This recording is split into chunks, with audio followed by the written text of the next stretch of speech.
الاهلي بيفوز على الوداد 2-0 وياخد 3 نقط يتصدر بيهم المجموعة، ويعرف الوداد ان مش كل اللي تعمله مع اي فريق تاني تقدر تعمله مع الاهلي، وان في فرق كبير بين فريق ابيض بخطين حمر وبين الشياطين الحمر. دخل الاهلي ماتش الوداد بخطة اللعب المعتادة وهي 4-2-3-1. في حراسة المرمى أوليفر إكرامي، 4 في خط الدفاع حجازي وسعد راموس في القلب، على يمينهم الجوكر أحمد فتحي، وعلى شمالهم علي معلول الشهير بعلوله في تونس.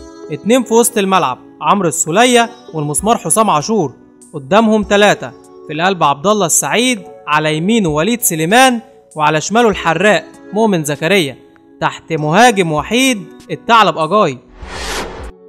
مبدئيا كده الاهلي في ماتش الوداد ما لعبش الكرة الحلوة اللي تمتع الجمهور، لكنه لعب الكرة الواقعية. طب احنا كنا محتاجين انهي فيهم في ماتش زي ده؟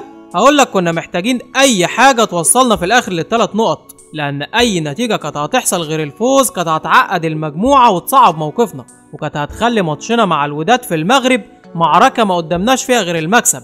الوداد على ارضنا كان عنده اكتر من خيار ممكن يلعب عليه، وكان بالنسبة لهم التعادل او الفوز هيكون نتيجة ايجابية ترضيهم. اما في ماتشنا على ارضهم الوضع هيكون مختلف تماما، لان مش هيكون عندهم اي حاجة يبكوا عليها وما قدامهمش حل غير المكسب، وبشوية تركيز في الدفاع مع استغلال اندفاعهم الهجومي نقدر نفوز بالماتش. شوط اول الاهلي هو اللي ماسك كورة وبينقل براحته واخد الاستحواذ، وبمجرد ما الكورة كانت بتتقطع كنا بنضغط عشان نجيبها في اسرع وقت. اما الوداد نازل من اول الماتش بيجس نبض الاهلي وبيشوف شكل وطريقة لعب الاهلي هتكون ازاي، واللي بناء عليها هيحدد هو هيلعب ازاي. الوداد اعتمد على دفاع المنطقة من بعد خط نص الملعب، وما كانش بيعمل ضغط على لعيبة الاهلي في نص ملعبهم.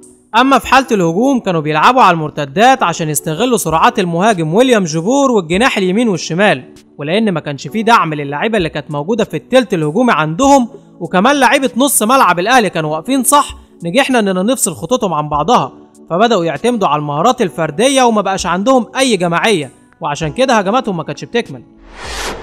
بنحاول نخترق من ناحية الشمال ما بنعرفش، بنحاول ناخد الكرة وندخل بيها للعمق بنلاقيه مقفول، فبنرجع بالكرة لورا عشان نسحب لعيبة الوداد، وبعد كده بنبدأ هجمة جديدة من قلب الملعب تتقطع مننا.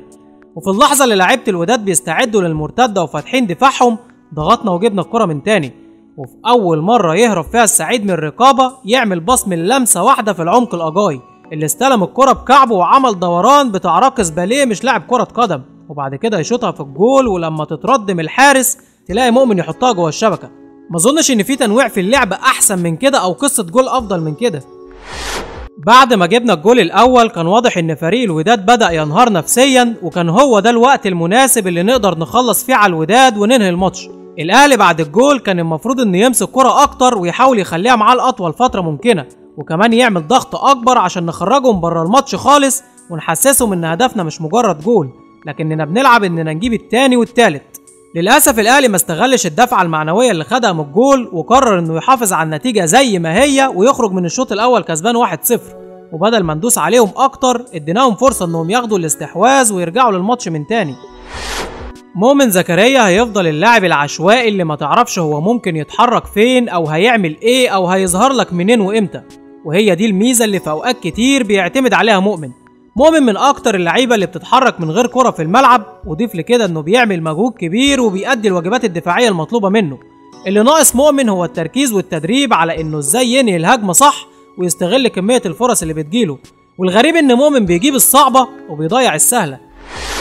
افضل حاجه عملها الاهلي في الشوط الثاني هو انه عرف ازاي يهدي رتم الماتش وما يجريهمش في السرعه، وبقى اهم حاجه اننا نقف ونتمركز صح ونقفل دفاعاتنا وما يدخلش فينا جوال. وبالرغم من ان الوداد في الشوط الثاني بقى عنده بدل المهاجم 2 وبقى بيهاجم بكل خطوطه، لكن فضل يعاني من نفس المشكله، وهي انه مش لاقي ثغره يخترق منها دفاع الاهلي ويوصل لجول اكرامي. الاهلي بقى عنده ميزه في الفتره الاخيره وهي انه بيعرف ازاي يستغل غلطات المنافسين.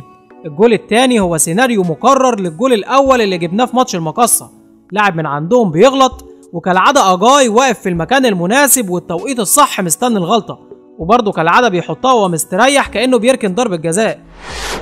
لمحات من التغييرات. أول تغيير خرج عبد الله السعيد ودخل حسام غالي، لأن كان واضح إن السعيد مع مرور الوقت مستواه بيقل ومختفي في الملعب، وإنه لسه مش جاهز بدنيا بعد رجوعه من الإصابة، واللي نزل مكانه هو حسام غالي. والحقيقه ان انا ما استغربتش من التغيير قد ما استغربت من المستوى اللي قدمه غالي، لان بقاله فتره مستواه بيقل من ماتش لماتش، بس غالي دايما معودنا انه بيأدي في الماتشات الكبيره، وفعلا لما نزل قدر يمسكنا كوره ويهدي اللعب وسيطرنا على نص الملعب. تاني تغيير خرج وليد سليمان ودخل رامي ربيعه، والتغيير ده كان بعد الجول التاني على طول.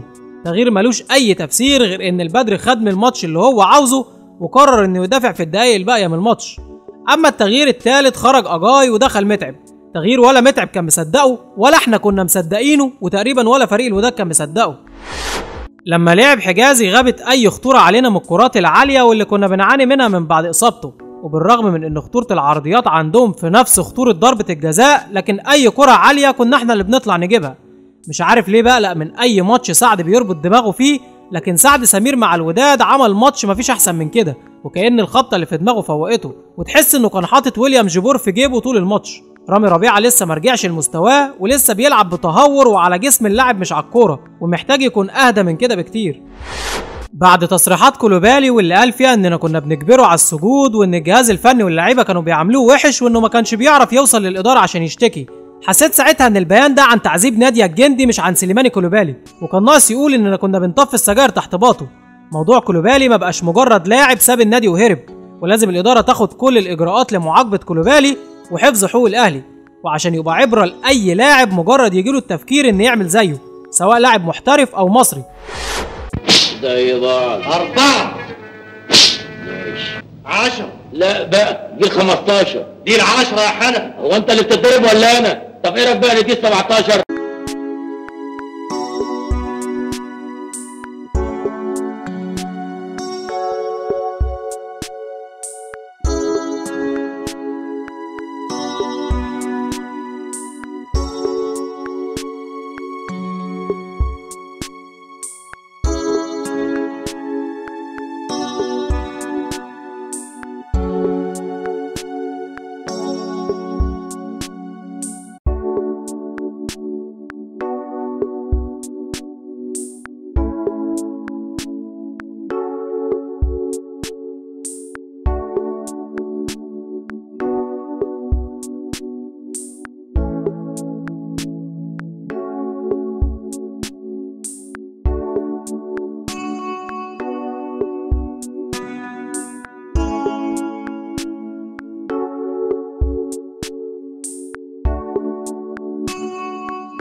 لو عجبتك الحلقة ما تنساش تعمل لايك للفيديو، سبسكرايب للقناة، شير في الخير. ولو عندك اي تعليق او كوميك سيبه على هاشتاج الكرة مع زدان وهينزل معانا الحلقة الجاية.